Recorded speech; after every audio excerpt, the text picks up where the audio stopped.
So guys अब हम चालू कर रहे हैं चैप्टर नंबर 3। देखो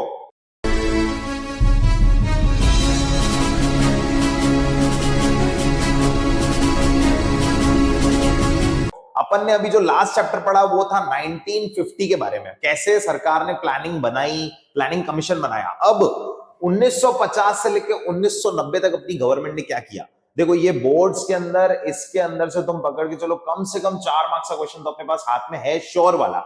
अब वो क्या क्वेश्चन है वो अपन इसमें डिस्कस करेंगे। सबसे पहले 1950 से 1990 का तुम लोग कंटेंट समझो कि पढ़ने क्या वाले हैं। इसमें चैप्टर को मैं 3 टुकड़ों में बांट रहा हूं, ठीक है। पार्ट ए पढ़ेंगे एग्रीकल्चर रिफॉर्म के बारे में, जिसमें अपन पढ़ेंगे एग्रीकल्चर रिफॉर्म क्या आया, जो जस्ट अभी तुम लोग देखना सुनना इसको ध्यान से। पार्ट बी पढ़ेंगे इंडस्ट्रियल पॉलिसी रिजोल्यूशन, मैं बोल रहा हूं ये तो तुम लॉक कर लो, आएगा मतलब आएगा, आईपीआर 1956।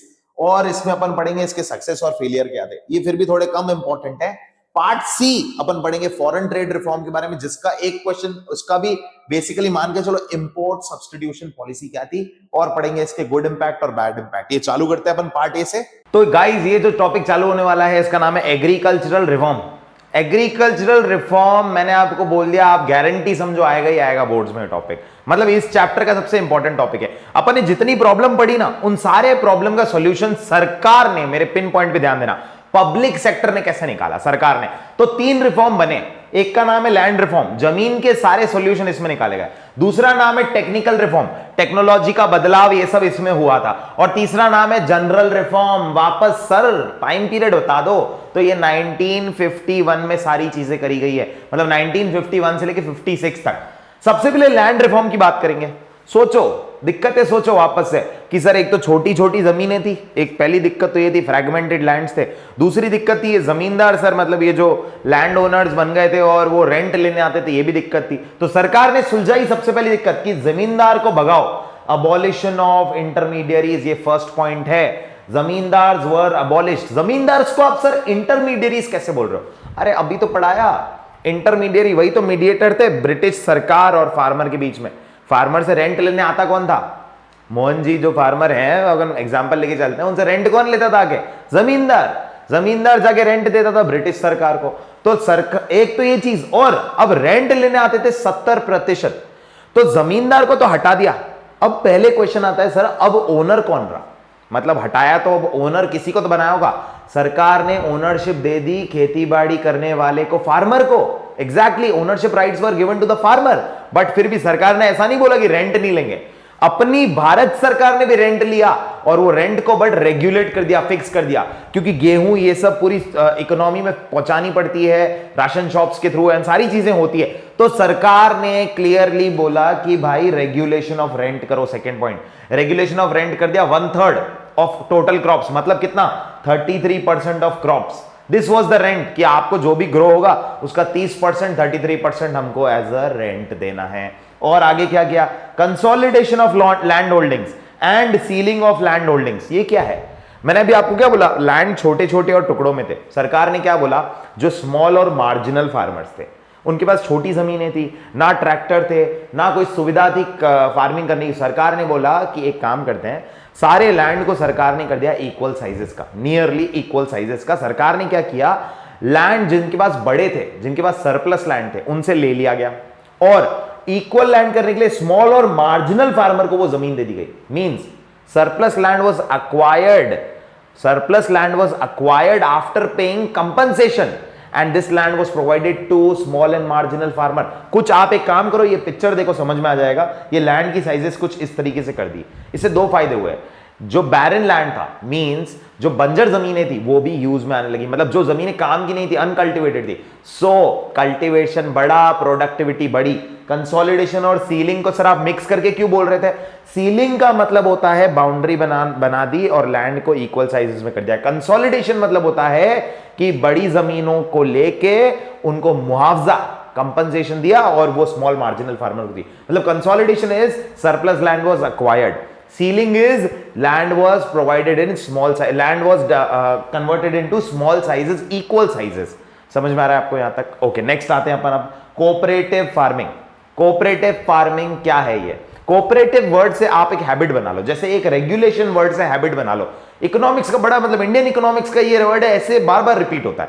तो रेगुलेशन का मतलब होता है ध्यान देना, और कोऑपरेटिव का मतलब होता है जो ग्रुप ऑफ फार्मर्स ऐसे मिल गए थे, ग्रुप बना दिया था उन्होंने, और सरकार का ये करने का सर रीजन क्या था, ये तो कोई दिक्कत थी ही नहीं, पर भाई जब जिस फार्मर का छोटा सा जमीन थी उसके पास टूल्स नहीं थे, वो लाएगा कहां से, पैसे तो थे नहीं, तो सरकार ने बोला कि अब फार्मर्स आपस में मदद करो, मतलब मोहन जी आप आओ, आपको मदद करनी पड़ेगी, इनकी जो यार ये सोहन जी है इनके पास ट्रैक्टर नहीं है, तो आप कोऑपरेटिव फार्मिंग, आप 20 जने ग्रुप बना लो, फार्मर का ग्रुप, वो कोऑपरेटिव फार्मिंग करेगा, एक को ट्रैक्टर सपोर्ट करेंगे, एक को ये जमीन कभी काम आ रही है क्या, किसी का गेहूं है तो किसी का मकई है, तो ये आपस में एक दूसरे के टूल्स शेयर कर लेंगे।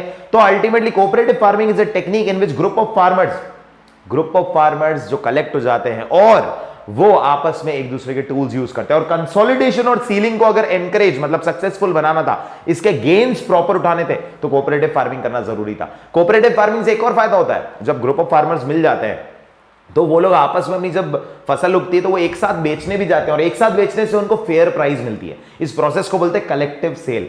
ये मैं आपको अभी आगे इधर भी पढ़ाऊंगा जनरल रिफॉर्म में। तो ये सब क्या थे, लैंड रिफॉर्म। पर सर क्वेश्चन आया होगा ना कि सर प्रॉपर लैंग्वेज बता दो, तो भाई ये देखो इसका क्वेश्चन कैसे आएगा, क्वेश्चन ऐसे आएगा, और स्क्रीनशॉट भी क्लिक कर लेना कि अपने को आंसर कैसे लिखना है।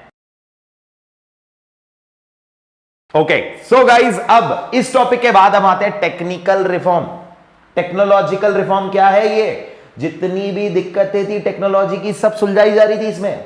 मतलब पहले तो सबसे पहली चीज, अपने पास उस वक्त HYV सीड्स लॉन्च हुआ था। गाइज इसको पिन पॉइंट बना लेना, अगर आप थर्ड चैप्टर का कोई आंसर लिख रहे हो उसमें HYV सीड नहीं लिख रहे हो तो आपने मतलब कुछ लिखा नहीं। यही सबसे बड़ी अपनी सफलता थी उस टाइम की सरकार की, HYV सीड्स लॉन्च हुए थे। अब पता है स्टूडेंट को HYV सीड्स तो याद हो जाते हैं, हाई यील्डिंग वेराइटी सीड्स, ये तो याद हो जाते हैं। पुराने सीड्स को बोलना आता नहीं, ये पुराने ओल्ड सीड्स बोल देते हैं, उसको बोलते हैं कन्वेंशनल सीड्स।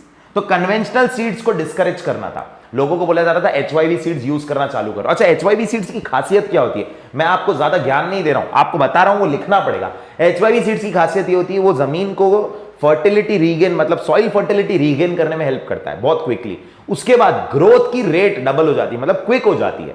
जो टाइम पीरियड 6 महीने का था वो 3 महीने 4 महीने में कन्वर्ट हो जाता है। तो HYV सीड्स स्टार्ट हो चुके थे टेक्निकल रिफॉर्म में सरकार के द्वारा, और डिस्करेज किए जा रहे थे कन्वेंशनल सीड्स, जो नॉर्मल सीड्स होते हैं उनको। Use of chemicals and fertilisers, chemicals और फर्टिलाइजर्स यूज करना चालू हुए थे, और कम से कम 250 लाख टन केमिकल और फर्टिलाइजर अपनी खेतीबाड़ी में यूज हुआ। ये 2014 की बात बता रहा हूं, ये फिगर आपको बुक्स में भी मिलेगा। नेक्स्ट बात करते हैं use of insecticides and pesticide. Pesticide आपको पता है, ये जो खेतों में मतलब जो फसल में कीटाणु और ये लग जाते हैं उसको रिमूव करने के लिए पेस्टिसाइड यूज किया जाना एनकरेज किया जाता है। और करीब, ये आप फिगर नोट करना और ये लिखना पड़ेगा, एग्जामिनर बहुत अट्रैक्ट होता है ऐसे न्यूमेरिकल फिगर से। तो हमको ये लिखना है 14 मतलब 14 सेंट्रल प्लांट लॉन्च किए सरकार ने, किसके लिए, पेस्ट कंट्रोल सिस्टम के लिए। आगे fourth point, scientific farm practices चालू करवाई टेक्निकल रिफॉर्म में। अब सर ये क्या होता है, चलो मैं 1 मिनट रुकना, पहले आपको समझते हैं। आपको याद होगा आपने 9th क्लास 10th क्लास में पढ़ा, एक वर्ड है फैलोइंग, रिपीट कर रहा हूं, फैलोइंग। फैलोइंग क्या है, जिसमें क्या करते थे पहले पुराने फार्मर्स, मतलब कि जो जिनको नॉलेज नहीं थी, वो क्या करते थे, जमीन को 6 महीने छोड़ देते थे, ताकि क्यों, उसकी जमीन की फर्टिलिटी रीगेन हो, सॉइल फर्टिलिटी रीगेन हो।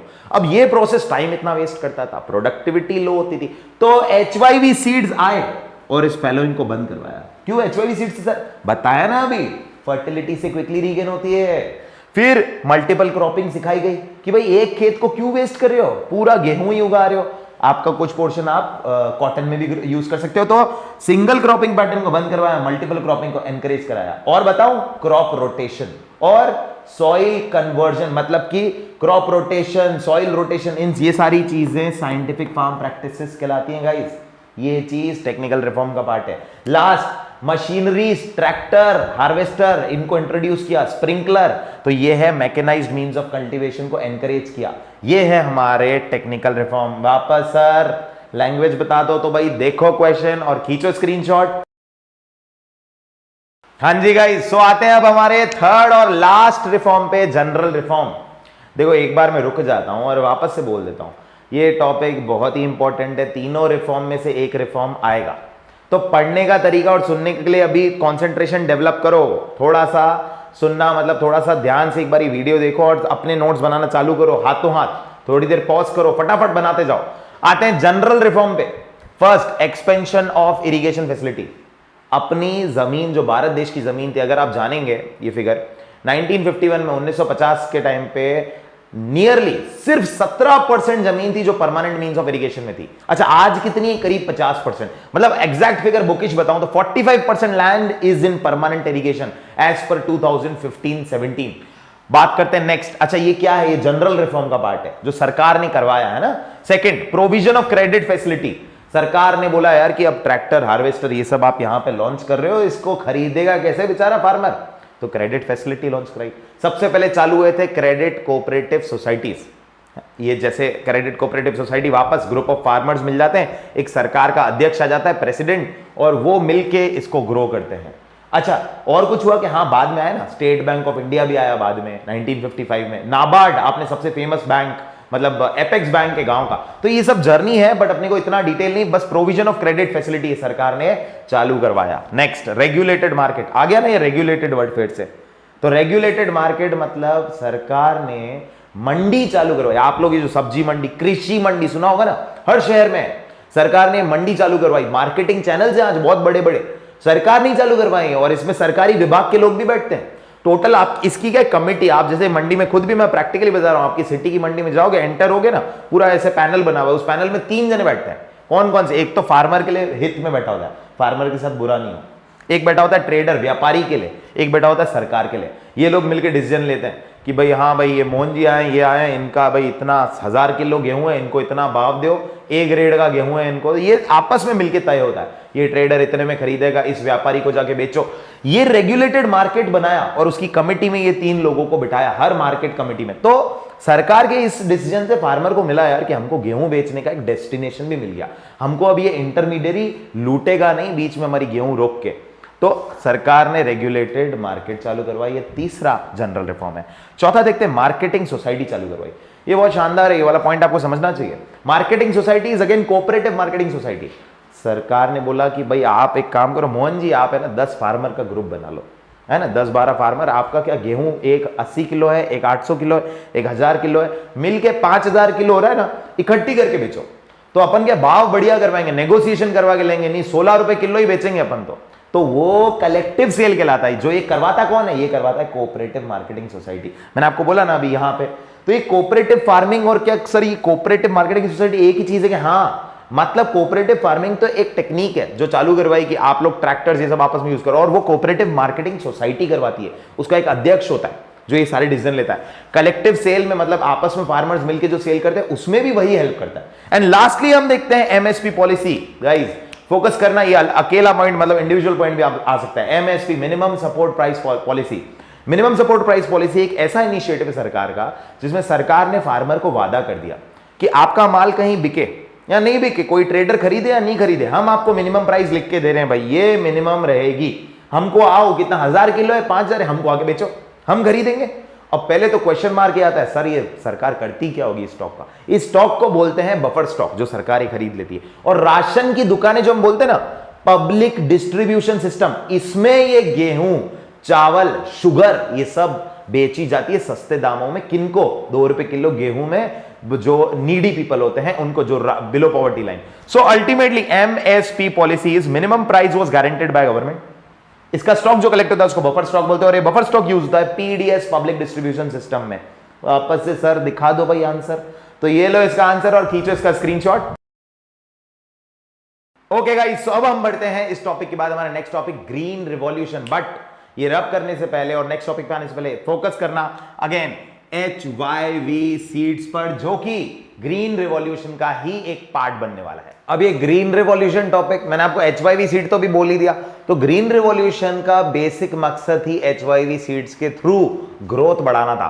तो इसका सबसे पहले हम देखते हैं शॉर्ट में, हमको ये पॉइंट्स क्या कहना। देखिए एम, ग्रीन रिवॉल्यूशन का एम क्या था? फूड सेल्फ सफिशिएंसी, इसका मकसद था कि भारत सरकार को ऐसा बनाया जाए कि उसको फूड तो एटलीस्ट इंपोर्ट ना करना पड़े। बट ग्रीन रिवॉल्यूशन क्या था? गेहूं और चावल के लिए किया गया था, व्हीट और राइस के लिए किया गया था। Green revolution was basically for 2 crops, wheat and rice. मतलब इसका कोई कमर्शियल क्रॉप से लेना देना था ही नहीं, ग्रीन रिवॉल्यूशन का। अच्छा नेक्स्ट, इसके क्या क्या, इसके करने से क्या क्या रिजल्ट है।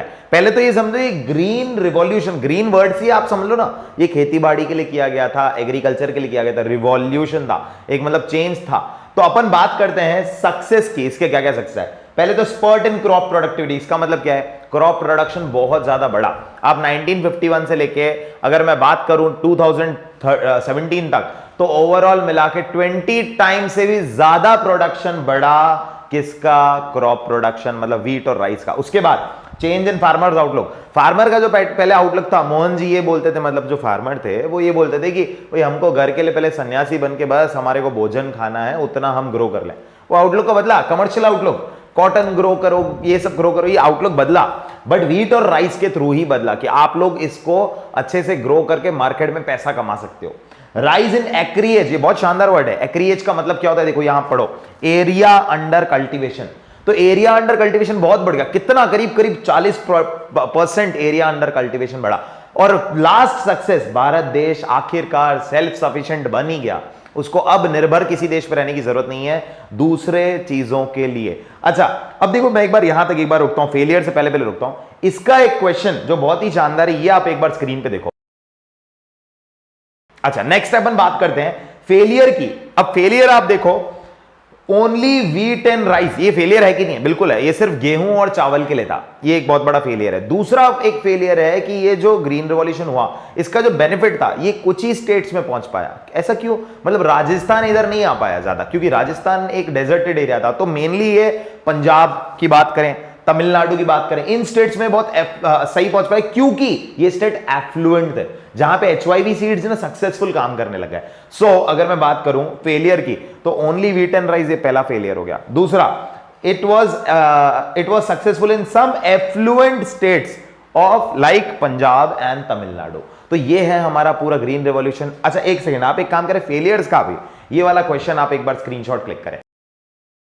अब आईपीआर 1956 मतलब इंडस्ट्रियल पॉलिसी रिजोल्यूशन 1956 है क्या, इंडस्ट्रियल सेक्टर का रिफॉर्म है।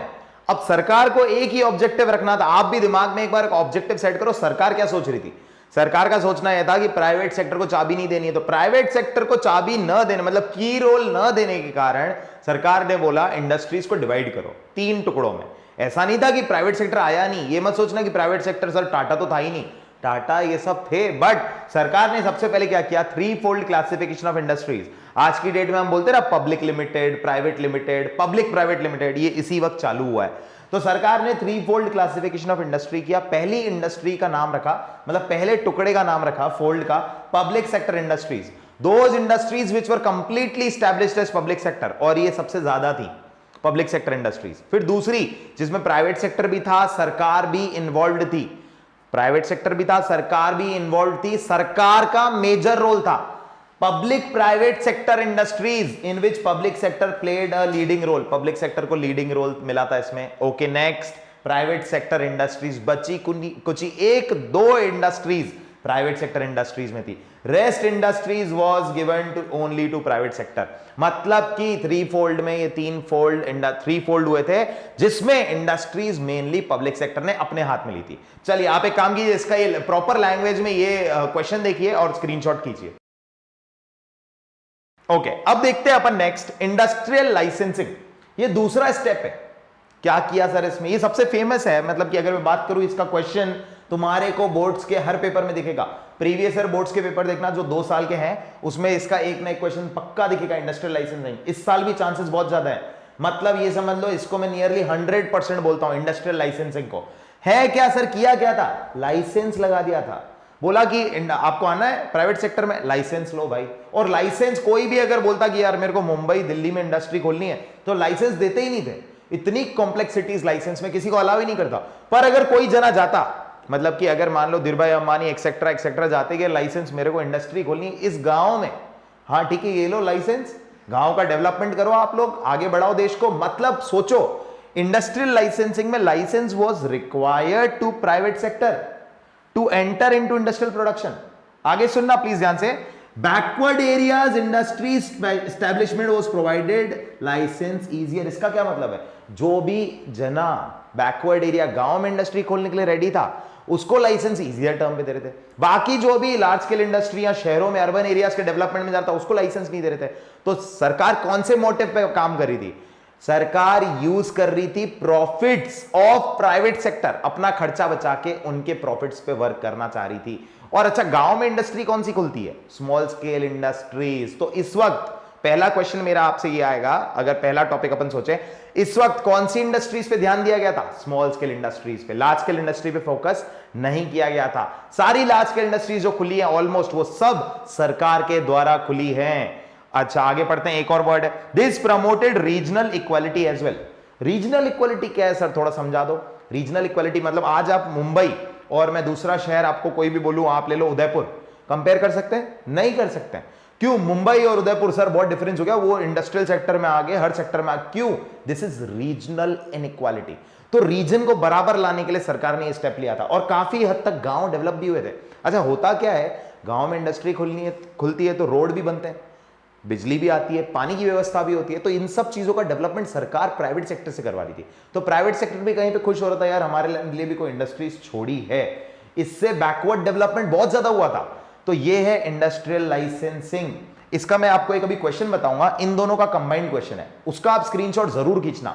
अब आते हैं अपन इंडस्ट्रियल शॉप्स। शॉप्स थोड़ा इंटरेस्टिंग वर्ड लग रहा है तो उसको समझ लेते हैं। इंडस्ट्रियल कंसेशंस और शॉप्स एक ही चीज होती है। पर सर होता क्या है, मैं एक सिंपल लैंग्वेज में आपको समझाता हूं। अभी कोरोना के टाइम में, कोविड के टाइम में भारत सरकार ने जो भी जना इंडिया में मास्क बना रहा था उसको सबको कंसेशंस दिए, छूट दी कि भाई टैक्स में आपको छूट मिलेगी। ऐसी ही छूट उस वक्त दी गई थी, ऐसी ही कंसेशंस उस वक्त दिए गए थे। किस वक्त? जो भी जना गांव में स्मॉल स्केल इंडस्ट्री खोलेगा उसको मोटिवेट किया जा रहा था, एनकरेज किया जा रहा था कि भाई हम आपको सस्ती जमीन प्रोवाइड करवा के दे रहे हैं, हम आपको इलेक्ट्रिसिटी का भाव जो है कम करवा के दे रहे हैं, सब्सिडाइज करवा के देंगे। तो सरकार ऐसे नए नए अट्रैक्शंस निकाल रही थी ताकि लोग, private sector, specifically private sector गांव में डेवलपमेंट करें, इंडस्ट्रियल डेवलपमेंट। इससे सरकार को क्या फायदा हो रहा था भाई? रीजनल डेवलपमेंट हो रहा था। हर देश, शहर, मतलब एरिया, गांव इक्वली डेवलप हो रहा था। इसमें एक लाइन आप देखना, cost of private sector but establishment of industries in rural areas. Private sector का खर्चा करवा के स्टैब्लिशमेंट हो रही थी इंडस्ट्रीज रूरल एरियाज में। ये गवर्नमेंट का टैक्टिक था। ये क्या पढ़े अपन ने? आईपीआर 1956 के तीनों रिफॉर्म पॉलिसीज। अब इन दोनों का एक कंबाइंड क्वेश्चन है जो मैंने अभी थोड़ा बहुत यहां पे लिखा भी है, ये रहा रीजनल इक्वालिटी वाला। इसका क्वेश्चन आएगा, मतलब बहुत ज्यादा चांसेस है इसके क्वेश्चन आने की। तो ये आप एक क्वेश्चन की लैंग्वेज भी पढ़ना और इसका आप ये खींचो स्क्रीनशॉट। गाइज अभी जो अपन ने पढ़ा आईपीआर 1956, इसके क्या क्या फायदे हैं और इसके क्या क्या नुकसान है, कौन से इंपैक्ट्स गुड हैं, क्या बैड इंपैक्ट्स है, ये अब अपने को लास्ट टॉपिक पढ़ना है। ठीक है, स्टार्ट करते हैं। गुड इंपैक्ट्स, आपको क्या लगता है मेन क्या चीज हुई होगी? हाँ सर, इंडस्ट्रियल प्रोडक्शन तो बढ़ा, बिल्कुल बढ़ा होगा इंडस्ट्रियल प्रोडक्शन। बट एक मेन चीज हुई डाइवर्सिफिकेशन ऑफ इंडस्ट्रीज। इसका मतलब क्या है? मतलब पहले सिर्फ 4 या 5 रास्ते थे भाई, हैंडीक्राफ्ट, आयरन एंड स्टील, ये। अब बहुत सारी इंडस्ट्रीज आई। सबसे मेन तो आप ये चीज लिखना बिल्कुल मत भूलना, सनराइज इंडस्ट्री थी जो कि इलेक्ट्रॉनिक्स थी। मतलब उस वक्त इलेक्ट्रॉनिक्स इंडस्ट्री भारत देश में पहली बार आई थी। तो सबसे पहला इकोनॉमिक ग्रोथ 6% एनुअली हमारा आउटपुट बढ़ा, 6% जीडीपी एनुअली बढ़ा इस कौन से आईपीआर 1956 के बाद। ये पहला गुड इंपैक्ट है। दूसरा, diversification of industry. Electronic industry I जो सनराइज इंडस्ट्री थी, कोल, एयरलाइंस, रेलवे, सब कुछ इस टाइम पे हमारा इंक्रीज हुआ और आया। ओके, बात करते हैं growth of large scale industry. आपने भिलाई स्टील्स, राउरकेला, ये इंडस्ट्रीज, लार्ज स्केल इंडस्ट्री इसी टाइम पे आई है। और ये एक बहुत बड़ा, मतलब एक एग्जांपल है कि लार्ज स्केल इंडस्ट्री डेवलप हुई। ये इसी आईपीआर 1956 के कारण ही हुई। बात करते हैं ये सब क्या है? ये पब्लिक सेक्टर इंडस्ट्रीज के टाइम की बात है जब पब्लिक सेक्टर के हाथ में चाबी थी। ओके, अब आगे बात करते हैं अपन। एसएसआई वर इंक्रीज्ड विच प्रमोटेड रीजनल इक्वालिटी। ये तो मैंने अभी आपको पढ़ा दिया, रीजनल इक्वालिटी बढ़ी थी, शहर और गांव की जो दूरियां हैं वो कम हुई थी इस टाइम पे, क्योंकि स्मॉल स्केल इंडस्ट्री को प्रमोट किया जा रहा था। तो ये अपन ने क्या पढ़े? Good impacts. पर एक बहुत बड़ा बैड इंपैक्ट था कि जब सरकार के हाथ में चाबी आ जाती है, करप्शन, पिल्फरेज, ये सब चीजें बहुत ज्यादा बढ़ने लग जाती हैं। तो सरकार के हाथ में चाबी आ गई तो पब्लिक मोनोपोलीज क्रिएट हो गई थी, किसी को आने ही नहीं दिया। मतलब अगर अपन बात करें तो सरकार ने अपनी पब्लिक मोनोपोलीज बना ली, पब्लिक मोनोपोलीज वर क्रिएटेड। ये मेरी इंडस्ट्री है, एक नेता बैठ गया कि भाई इसमें किसी को आने ही नहीं देंगे। तो पब्लिक मोनोपोलीज बढ़ने से करप्शन, इनएफिशिएंसी, पिल्फरेज, ये बहुत इंक्रीज हो गया। एक पहला सबसे मेन ये पॉइंट, ये आप कभी भी भूलना मत, बैड इंपैक्ट ऑफ आईपीआर में लिखना ही है, अगर कोई भी 1 मार्क में भी आ जाए तो। दूसरा major point, protection of industry failed to achieve international standard. Obvious है, इंडस्ट्री को प्रोटेक्ट कर दिया, पब्लिक सेक्टर के हाथ में दे दिया। प्रोटेक्शन करने से, बाहरी इंडस्ट्री को न आने देने से, प्राइवेट सेक्टर को न आने देने से कंपटीशन कम हुआ। ऑब्वियस है, कंपटीशन कम होगा तो क्या ग्रोथ हो सकती है क्या? कंपटीशन ही तो एक ऐसी चीज है जो मॉडर्नाइजेशन लेके आती है। तो due to lack of competition and due to lack of competition modernisation was also sacrificed.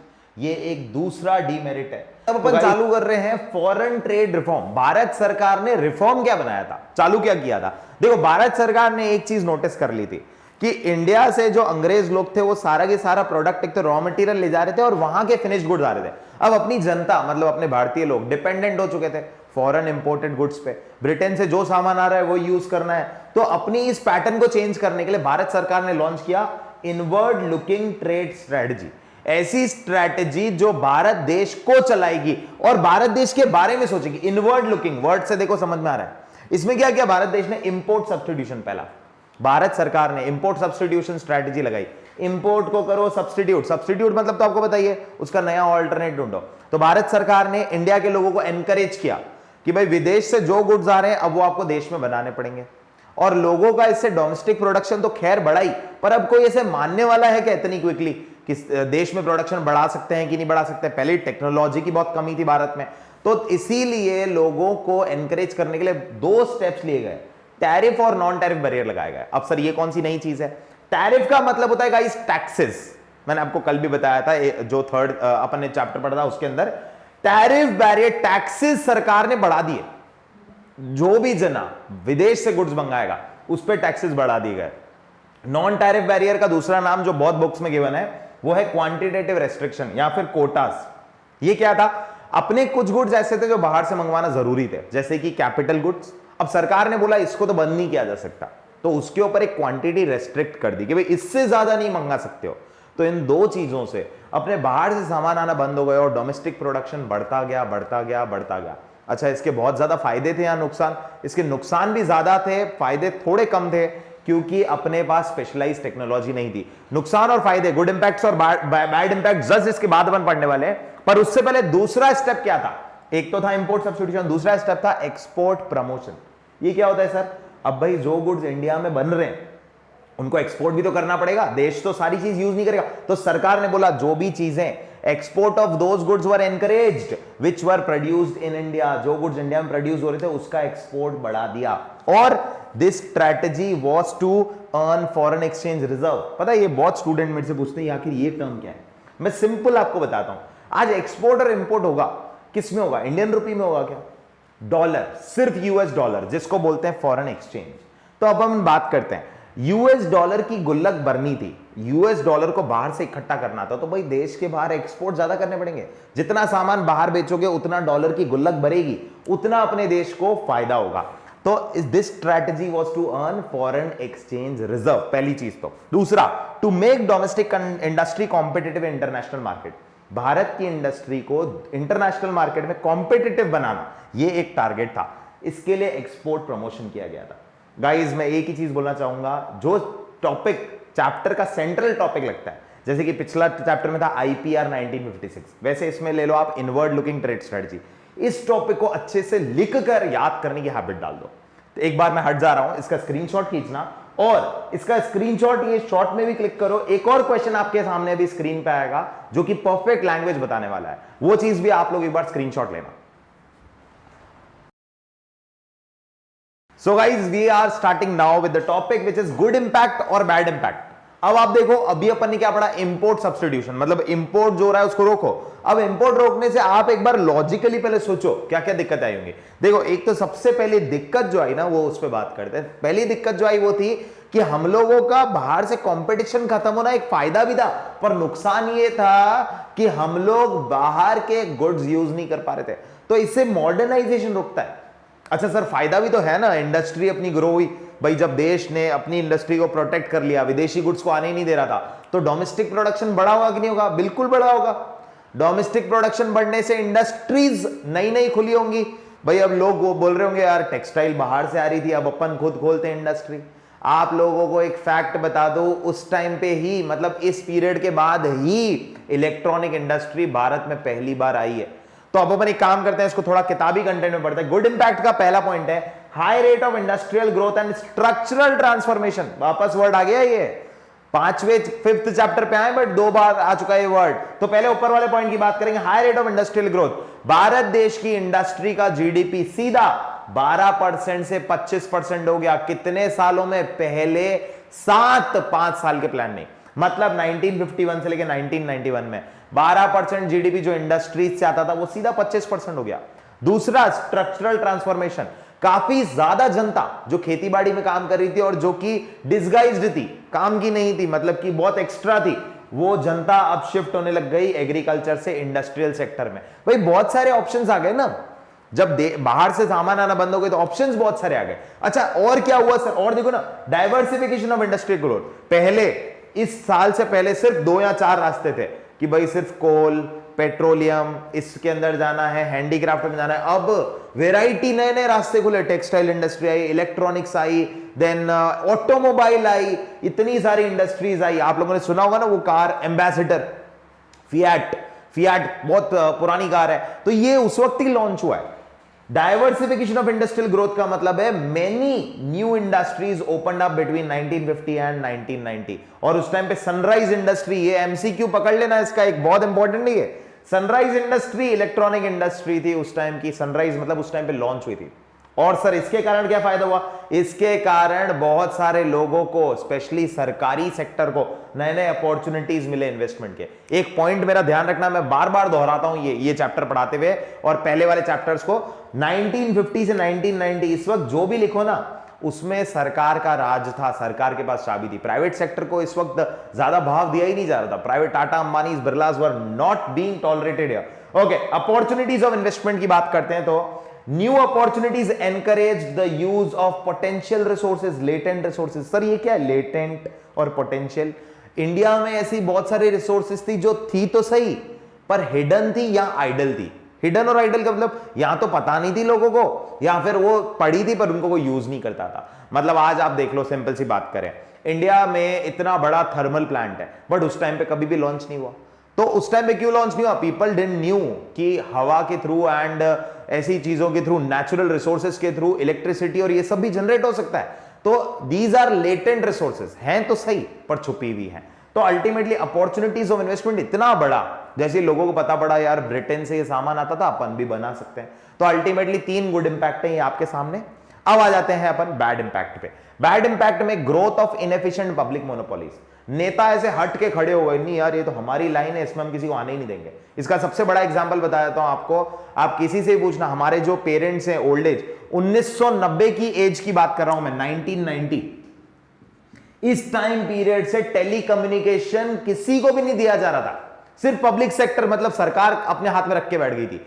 तो ये तो गलत हुआ ना, पब्लिक ने अपनी मोनोपोली बना ली, सरकार ने अपनी मोनोपोली बना ली, नहीं टेलीकम्युनिकेशन हमारा है, हमारा ही रहेगा। ये एक्चुअल में था, अपने पेरेंट्स से भी पूछ सकते हैं ये चीज, टेलीकम्युनिकेशन, मोबाइल, लैंडलाइंस कुछ भी नहीं था उस वक्त, था तो सरकार के पास था सिर्फ। Okay, lack of competition implied lack of modernisation. अभी चालू करते ही समझाया कि हम लोगों ने क्या, अपन लोग एम्बेसडर, फिएट ये लॉन्च करके बस रुक गए। अपन लोग बाहर से देशों से सामान मंगवाना ही बंद कर दिए, तो मॉडर्नाइज कैसे होंगे? तब भी तो अपन आज की डेट में एक लाइन यूज करते हैं, इंडिया चाइना 10 साल के गैप में चलते हैं, इसी कारण यूज करते हैं। ये इसी एक रिजल्ट है, बैड इंपैक्ट है। कंपटीशन खत्म हुआ तो मॉडर्नाइजेशन रुक गया।